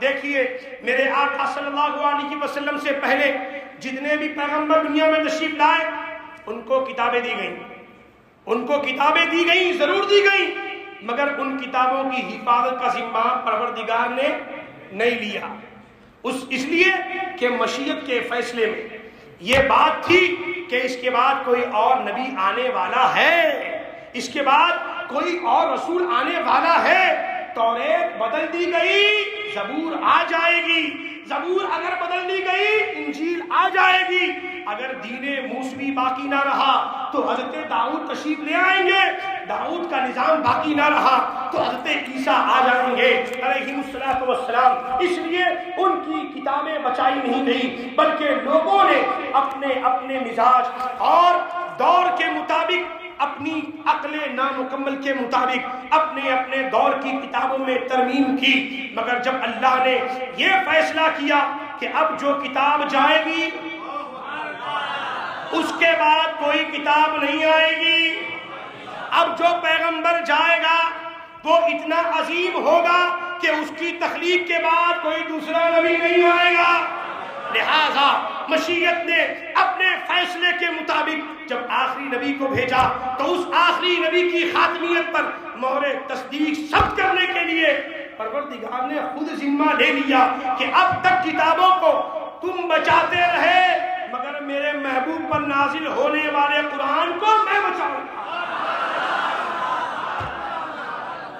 اور رب ذوالجلال نے اعلان فرما دیا انا نحن نزلنا الذکر وَإِنَّا لَهُ لَحَافِظُونَ، بے شک قرآن کو ہم نے ہی اتارا ہے اور ہم ہی اس کی حفاظت کریں گے۔ اس سے جہاں یہ ثابت ہوا کہ قرآن خدا کی کتاب ہے، وہیں یہ واضح ہوا کہ اس کی حفاظت خود رب کریم فرمائے گا۔ اس لیے اس مقدس کتاب قرآن کریم میں کبھی بھی کسی طرح کی کوئی تبدیلی ہے۔ قول محمد، قول خدا، فرمان نہ بدلا جائے گا، بدلے گا زمانہ لاکھ مگر، بدلے گا زمانہ لاکھ مگر قرآن نہیں بدلا جائے گا۔ سبحان اللہ۔ یہ رافضی، یہ کھٹمل، صحابہ کی گستاخیاں کرنے والے یہ بکتے نظر آتے ہیں اور صحابہ کرام کی مقدس جماعت پر یہ تہمت لگاتے ہیں معاذ اللہ رب العالمین، خاص کر خلفائے راشدین پر، سرکار صدیق اعظم، فاروق اعظم، عثمان ذوالنورین، مولا کائنات، حسن مجتبیٰ، یہ خلفائے راشدین ہیں، ان پر تہمت لگاتے ہیں کہ ان لوگوں نے قرآن میں تبدیلیاں کر دی ہیں۔ ظاہر سی بات ہے، آپ تعجب کریں گے کہ حضرت علی کے بارے میں تو نہیں بولتے وہ لوگ۔ ارے حضرت علی کے بارے میں زبان سے نہیں بولتے، لیکن اصل میں تو ان کو بھی بولتے ہیں، اس لیے کہ صدیق اعظم نے ان کے عقیدے کے مطابق قرآن میں 10 پارے کم کر دیے معاذ اللہ، تو حضرت علی نے کچھ نہیں کہا تو بھی ذمہ دار۔ فاروق اعظم نے اپنے زمانے میں کم کیا، مولا علی نے کچھ نہیں کیا تو مولا علی بھی ذمہ دار، حسن مجتبیٰ بھی ذمہ دار، عثمان غنی نے کچھ معاذ اللہ 10 پارے نکال دیے، شان اہل بیت جو آیات کریمہ ثابت تھی وہ نکال دیا، تو ظاہر سی بات ہے جب یہ 3 پر الزام ہے تو در حقیقت مولا علی پر بھی ان کا الزام، سمجھے؟ اس لیے ان کا یہ باطل عقیدہ ہے، اللہ تعالیٰ ان سے ہمیں محفوظ رکھے۔ ان کا عقیدہ کیا ہے رافضیوں کا کہ قرآن میں 40 پارے، دیکھیے ہم قرآن کو 30 پارہ جو ہمارے پاس ہے ہم اس کو مکمل جانتے ہیں، ہمارا ایمان ہے، اور یہ ان کا عقیدہ کیا ہے 10 پارے صحابہ کرام نے، خلفائے راشدین نے چھپا لیے۔ کیوں چھپائے بھائی؟ ایسی کیا چیز تھی چھپانے کی؟ کیوں نکال دیے؟ تو بولتے وہ اس لیے چھپائے کہ ان 10 پاروں میں اہل بیت کی شان تھی، فضائل تھے، وہ اسی قسم کی باتیں تھیں، اس لیے نکال دیا معاذ اللہ رب العالمین۔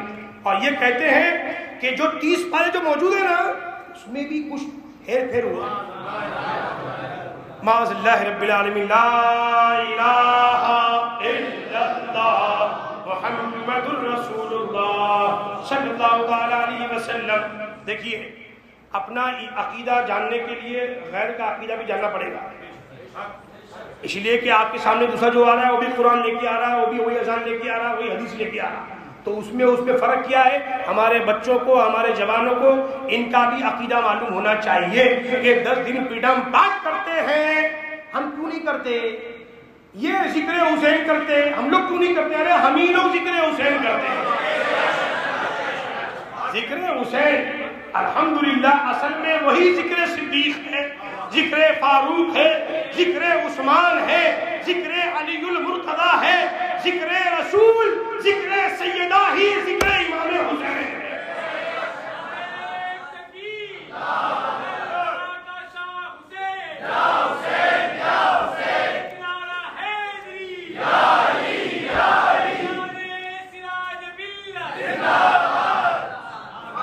اب دیکھیے یہ ایسے دھولے ہوتے ہیں، یہ قرآن کریم کو 30 پارہ نہیں مانتے، 40 پارہ مانتے ہیں، 10 پارہ کم ہو گیا، 30 پارے میں تبدیلی ہوئی، یاد رکھیے 10 پارہ کم ہو گیا اور 30 پارہ جو موجود ہے اس میں تبدیلی ہو گئی معاذ اللہ رب العالمین۔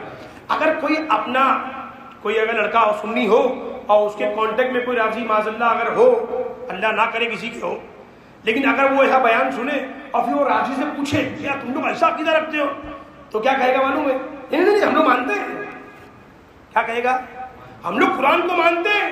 اور جہاں وہ یہ کہے کہ ہم لوگ قرآن کو مانتے ہیں تو سمجھنا یہ تقیہ کر رہا ہے۔ کیا کر رہا ہے؟ تقیہ۔ کیا کر رہا ہے؟ تقیہ نہیں، تقیہ۔ تقیہ چھوٹی کاف سے آتا ہے، یہ بڑی کاف والا قاف، تقیہ، سمجھ رہے کہ اب تقیہ کسے کہتے ہیں؟ اب یہ سنیے، ان کی ایک کتاب ہے رافضیوں کی، ایک بڑی مشہور کتاب ہے، ان کے غلیظ مذہب کی اس میں بڑی ترجمانی ہوئی ہے، اور ان کی بڑی ٹھوس کتاب ہے۔ اس میں کیا لکھا ہے بتائیں؟ وہ لکھتا ہے اس کے اندر کہ لا دین لمن لا تقیۃ لہ، کہتا ہے کہ جو تقیہ نہ کرے اس کا کوئی دین ہی نہیں۔ تو معلوم ہوا کہ رافضی تقیہ کرے گا اس لیے کہ اس کا دین ہی تقیہ کرنا ہے، سمجھ رہے کہ نہیں؟ یعنی وہ تقیہ نہ کرے تو وہ رافضی نہیں۔ ہر رافضی 10 کا 10 رافضی ہے تو 10 کا 10 رافضی تقیہ باز ہوگا۔ اب وہ تقیہ کہتے کسے؟ اور انہوں نے اب دیکھیے تقیہ کی فضیلت کیا ہے ان کی کتابوں میں، اس میں لکھا ہے کہ اسلام کے ارکان میں اگر اس کو درج کر دیا جائے، اسے اسلام کے ارکان کتنے؟ 7 ہے کہ 8 ہے؟ کتنے ہیں؟ 5 ہے۔ کتنے ہیں؟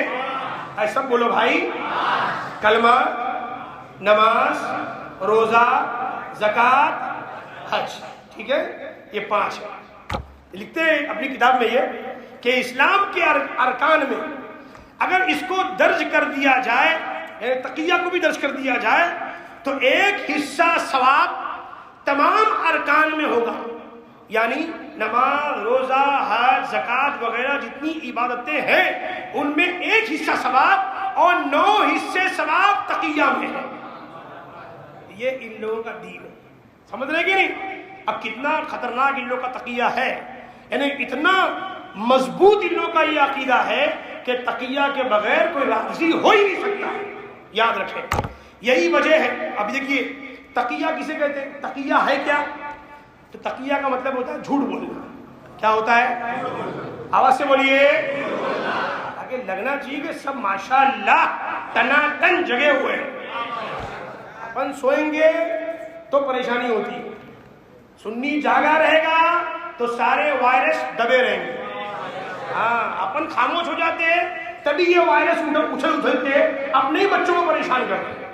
اس لیے سونا جنگل رات اندھیری چھائی بدلی کالی ہے، سونے والوں سونے والوں۔ اب یہاں سونے کی بھی 2 معنی ہیں، ایک تو ہے سونے والوں اور ایک ہوتا ہے سونے ایمان والوں۔ سونے کا مطلب قیمتی، ایمان والوں تم لوگ سو رہے ہو، ارے سونے والوں جاگتے رہیو، چوروں کی رکھوالی ہے۔ تو ہم سونے والے ہیں، یعنی ایمان والے ہیں، عشق مصطفیٰ والے ہیں، غلام مصطفیٰ ہیں۔ ہمارا کام سونا نہیں ہے، ہمارا کام جاگنا بھی ہے اور سوتوں کو جگاتے بھی رہنا ہے۔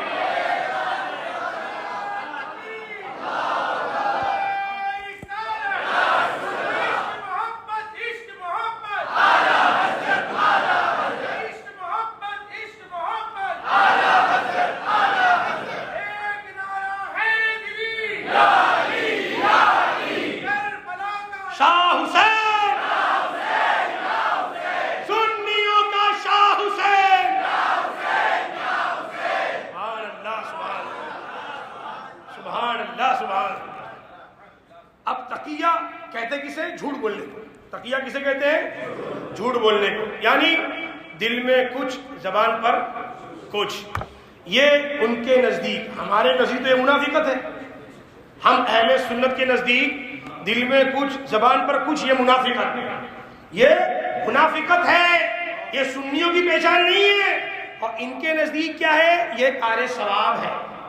ہاں، یہی وجہ ہے کہ جب بھی وہ سنیوں سے ملتے ہیں تو کہتے ہیں کہ یار ہم لوگ قرآن کو مانتے ہیں، اور جہاں یہ کہے سمجھ لو کہ یہ تقیتاً کہہ رہا ہے، یہ بات تقیتاً کہہ رہا ہے، قرآن کو وہ حقیقتاً نہیں مانتا، کیونکہ جو قرآن کو ماننے والا ہوگا، قرآن کا اعجاز کیا ہے، جو قرآن کو صحیح معنی مانے گا وَيَهْدِي بِهِ كَثِيرًا، تو قرآن اسے ہدایت کی راہ عطا فرمائے گا۔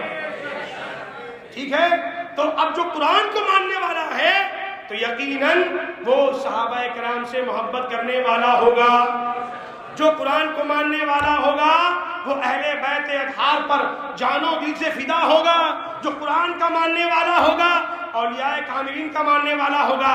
اگر قرآن کو ماننے کا دعویٰ کرے، اولیاء کرام سے بغض رکھے، قرآن کو ماننے کا دعویٰ کرے، اہل بیت سے نفرت رکھے، قرآن کو ماننے کا دعویٰ کرے، صحابہ کرام کو معاذ اللہ گالیاں دے، تو وہ سب کچھ ہو سکتا ہے، مگر ایمان والا، کربلا والا، مدینے والا، یعنی جنت والا نہیں ہو سکتا، قرآن کو ماننے والا نہیں ہو سکتا۔ کیونکہ قرآن میں تو رب کریم نے صحابہ کے فضائل بیان کیے، ان کی شان بیان کی، اور معاذ اللہ جو صحابہ کرام گالیاں دیتے ہیں اور ان کو معاذ اللہ مسلمان تک نہیں مانتے، تو حقیقت میں ان کا قرآن پر ایمان نہیں۔ ارے یہ کیا قرآن کو نہیں مانیں گے، یہ کیا تسلیم کریں گے؟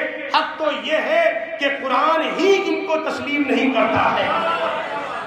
لہذا سنیوں، ان کے بہکاوے میں مت آنا، ان رافضیوں کے بہکاوے میں۔ اگر یہ کبھی تمہاری تعریف بھی کر دیں، بڑے مکار ہوتے ہیں، ہاں ہمارا تو راستہ ان لوگ سے نہیں ہے، الحمدللہ غوث اعظم کا کرم ہے اور حسین پاک کا بڑا فضل ہے، اور میرے امام احمد رضا کا، مفتی اعظم کا فیض جو مرشد کریم سراج ملت سے ہمیں ملا ہے، اپنا کوئی واسطہ نہ وہابیوں سے، نہ رافضیوں سے، نہ ان کٹوریوں سے، کسی سے نہیں، کیونکہ جو حسین والا ہے وہی سنی ہے، جو سنی ہے وہی حسین والا ہے، اور دور حاضر میں حسینی وہی ہے جو امام احمد رضا والا ہے۔ ہاں ملتے تو بڑے میٹھے میٹھے ملیں گے، ایسے ملیں گے، اوہ معاذ اللہ، ہمارے بزرگ کی تعریف کر دیں گے، ارے آپ کے فلانا کیا تھے اور آپ بھی کیسے ہیں، واہ واہ واہ، تو اور یہ کر لیا، آپ سے راضی ہو گیا تو سمجھ لینا یہ تقیہ کر رہا ہے۔ ہاں یہ قطعاً آپ سے محبت نہیں کر سکتے، ان کے ایمان کے خلاف ہے، یہ آپ سے محبت کا جو ڈھکوسلا کر رہا ہے، یہ اس لیے کر رہا ہے کہ اس کا مذہبی کوئی مقصد ہوگا، وہ اپنے مقصد کے بغیر کسی سے ملاقات، بات چیت، وہ رابطہ نہیں کرتے، نہ ہی رکھتے ہیں۔ ارے جس رافضی کو صدیق اکبر پسند نہیں، جس رافضی کو فاروق اعظم پسند نہیں، جس رافضی کو عثمان غنی پسند نہیں، امیر معاویہ پسند نہیں، غوث اعظم پسند نہیں، تو ہماری کیا حیثیت ہے کہ ہم اس کو پسند آ گئے؟ تو ہماری تو کوشش یہ ہونی چاہیے کہ جس کے نزدیک ہمارے نبی کے دوستوں کی محبت کچھ نہیں ہے، تو ہمارے نزدیک اس خبیث کی بھی حیثیت کچھ نہیں ہے۔ یاد رہے، اس لیے ان سے دور رہنے کا حکم میرے آقا نے بھی عطا فرمایا ہے، اور ہمارے اعلیٰ حضرت نے بھی ہمیں بتایا ہے، ان کا عقیدہ مسلم ہے۔ یاد رکھیں، پختہ عقیدہ ان کا ہے کہ قرآن میں تبدیلی کی گئی ہے، بھلے یہ ہم سے، آپ سے جھوٹ بولے۔ عقیدے کی ترجمانی ابھی کچھ ہی دنوں قبل کھڈمل نے کیا تھا، وسیم رضوی خبیث نے 26 آیتیں نکالنے کا، تو ان کو جو عقیدہ ملا ہے اسی عقیدے کی اس نے ترجمانی کیا تھا، اور ان کا جو کہنا کہ قرآن میں معاذ اللہ تبدیلی کر دی گئی ہے، یہ الزام صرف صحابہ پر ہی نہیں بلکہ اللہ پر ہی لگاتے ہیں، اس لیے کہ قرآن کی حفاظت کا ذمہ کس کے ذمہ ہے؟ اللہ نے فرمایا کہ ہم نے نازل کیا، ہم اس کے محافظ ہیں۔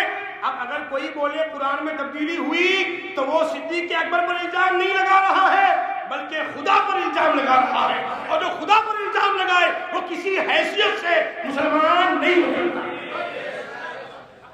ہمارا عقیدہ کیا ہے؟ ہم صحابہ والوں کا، ہم اہل بیت والوں کا، ہم رضا والوں کا عقیدہ یہی ہے کہ قرآن جیسے نازل ہوا تھا آج بھی ویسے ہی ہے، ایک زبر ایک زیر کی بھی تبدیلی نہیں ہوئی، اور نہ ہی اس میں تبدیلی ہو سکتی ہے۔ قرآن کیا ہے؟ قرآن کے بارے میں ایک کلام تحریر فرمایا نظمی میاں نے، بس میں آپ کو وہ سنا دوں، آپ لوگ پڑھ لیں اور ایمان کو جلا بخشے۔ درود پاک پڑھ لیں، اللہم صلی علی۔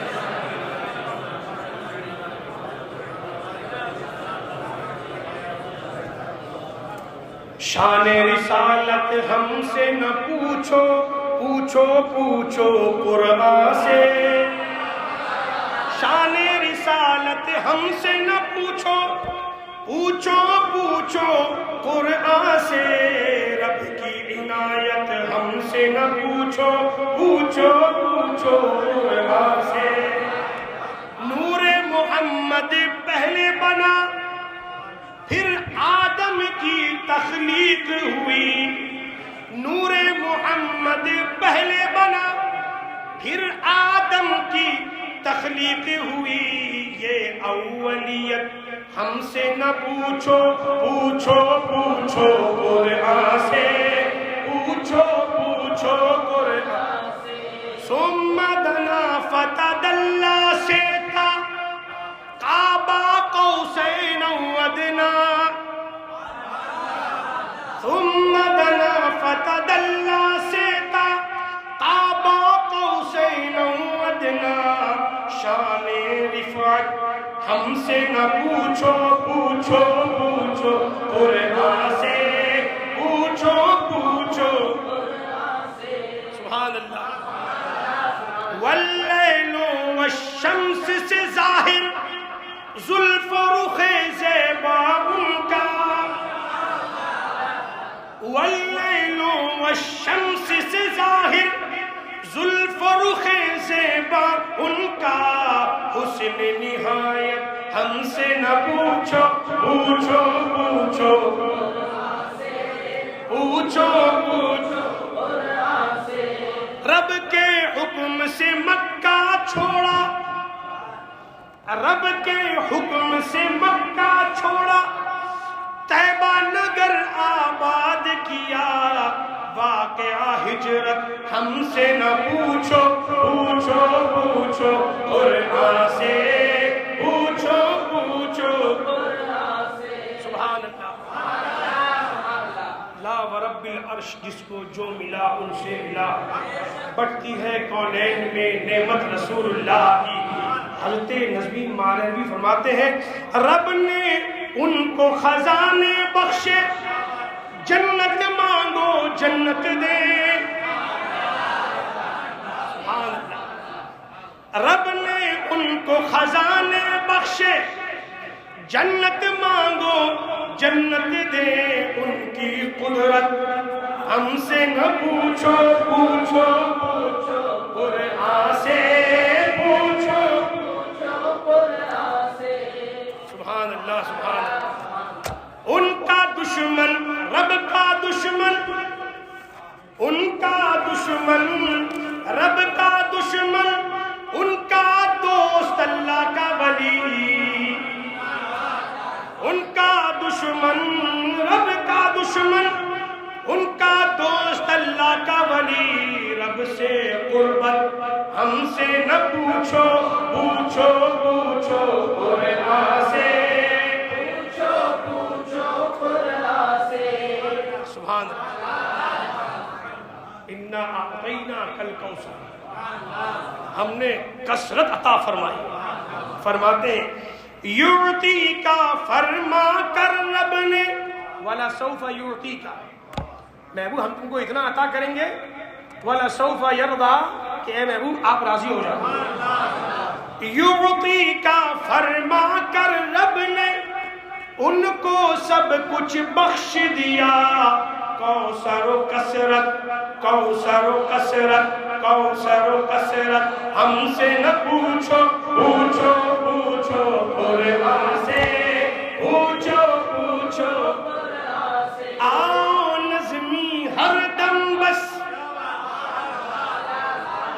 سب سے ہٹ کر انداز حضرت نظمی کا آؤ نظمی ہر دم بس اللہ رسول کا ذکر کرے آؤ نظمی ہر دم بس اللہ و رسول کا ذکر کرے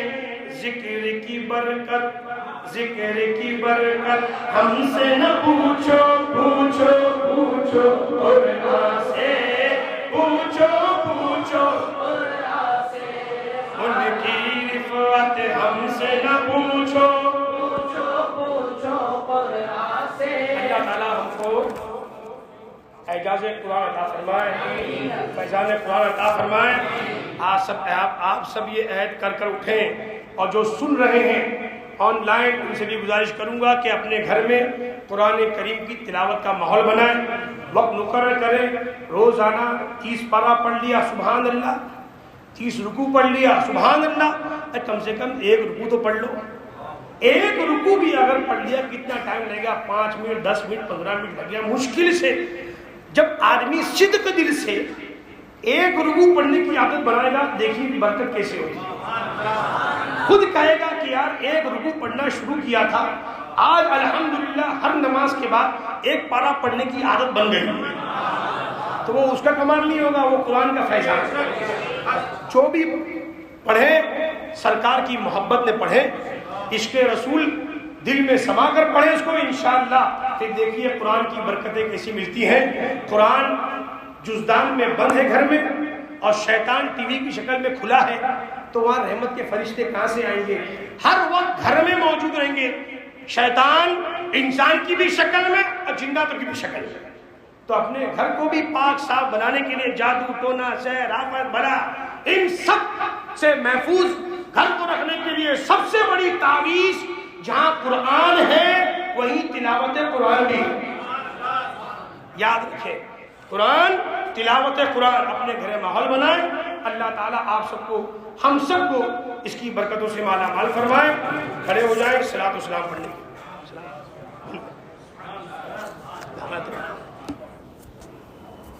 السلام یا حسین، السلام یا حسین، السلام یا حسین، السلام یا حسین، السلام یا حسین، السلام یا حسین۔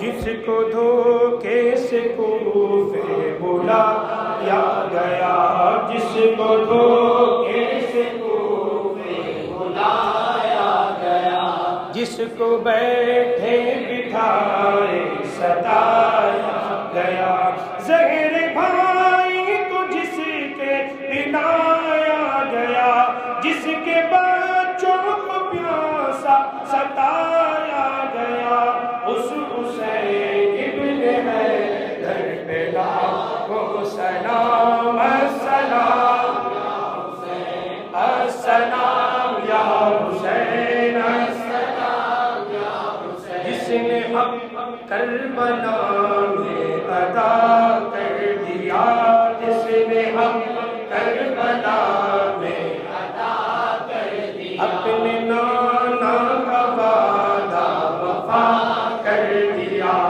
اپنے نانا کا وعدہ وفا کر دیا، گھر کا گھر سب سپرد خدا کر دیا، گھر کا گھر سب سپرد خدا کر دیا، اس حسین ابن حیدر پہ لاکھوں سلام، السلام یا حسین، السلام یا حسین، السلام یا حسین۔ جس کا نانا دو عالم کا مختار ہے، جس کا نانا دو عالم کا مختار ہے، جو جوانان جنت کا سردار ہے، جو جوانان جنت کا سردار ہے، جس کا نانا دو عالم کا مختار ہے، جو سراپائے محبوب غفار ہے، اس حسین ابن حیدر پہ لاکھوں سلام، السلام یا حسین، السلام یا حسین، السلام یا حسین۔ یا نبی سلام علیکہ، یا رسول سلام علیکہ، یا حبیب سلام علیکہ، صلوات اللہ علیکہ۔ الصلاة والسلام علیکہ یا رسول اللہ وعلی آلکہ واصحابکہ وازواجکہ یا نور من نور اللہ، علیکہ السلام۔ الفاتحہ۔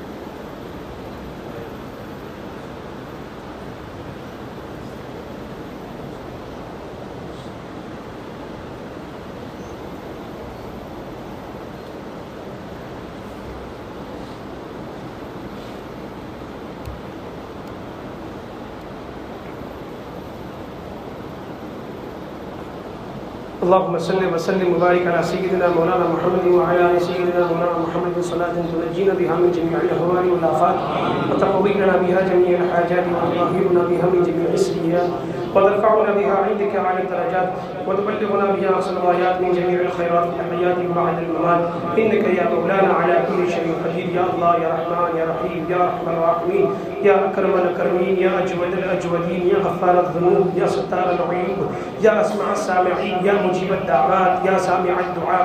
ہم سب پر اپنا خصوصی کرم نازل فرما. یا اللہ ہم سب پر ہمارے گھر والوں کا جو سن رہے ہیں ان سب پر اپنا خصوصی کرم نازل فرما. یا اللہ ہم سب کو سرکار امام عالی مقام امام حسین علی جدہ وعلیہ الصلوۃ والسلام کے فیض و برکات سے فیضان کرم سے مالا مال فرما.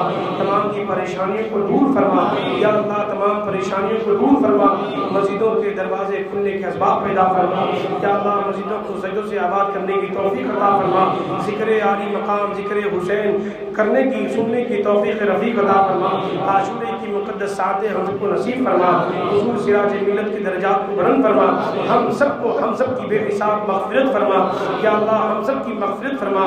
مومنین مومنات مسلمین مسلمات تا الی یوم القیامہ کی بے حساب مغفرت فرما. ان اللہ و ملائکتہ یصلون علی النبی یا ایھا الذین آمنوا صلوا علیہ وسلموا تسلیما. صلی اللہ علیہ وسلم صلاۃ والسلام علیک یا رسول اللہ علیہ السلام. سبحان ربک رب العزۃ عما یصفون وسلام علی المرسلین والحمد للہ رب العالمین. لا الہ الا اللہ محمد رسول اللہ صلی اللہ تعالی علیہ وسلم. لا الہ الا اللہ محمد رسول اللہ صلی اللہ تعالی علیہ وسلم. لا الہ الا اللہ محمد رسول اللہ صلی اللہ علیہ وسلم. السلام علیکم ورحمۃ اللہ.